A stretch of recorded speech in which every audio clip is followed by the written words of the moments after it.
So for 10.8 problem number 1a, we had to derive the Laplace of delta times t minus a, which is equal to the limit as epsilon approaches 0 from the right of the Laplace of d sub epsilon times t minus a, which is equal to the limit as epsilon approaches 0 from the right of the integral from 0 to infinity e to the negative st d sub epsilon times t minus a dt.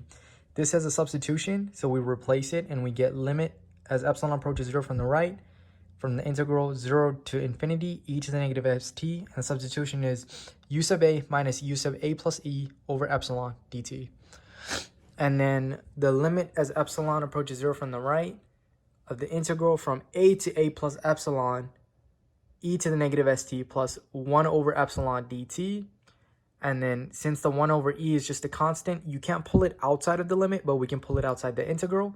And we get limit as epsilon approaches 0 from the right, 1 over epsilon times, and then the integral becomes negative 1 over s e to the negative st evaluated from a to a plus epsilon.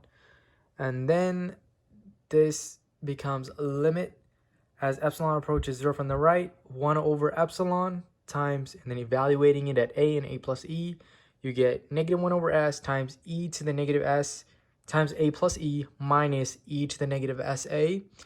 And since we're evaluating this limit at epsilon, we can take this negative 1 over s and a common factor of e to the negative sa outside of our limit. So we get e to the negative sa over s as the limit from epsilon approaches 0 from the right.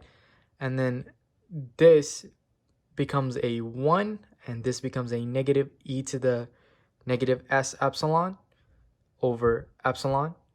And then you can use L'Hopital's rule and take the derivative of this with respect to epsilon. So our constants in the front remain the same. You get e to the negative sa over s. And then taking the derivative with respect to epsilon, this epsilon just becomes 1 on the denominator. And this 1 goes to 0. And this becomes se to the negative s times epsilon.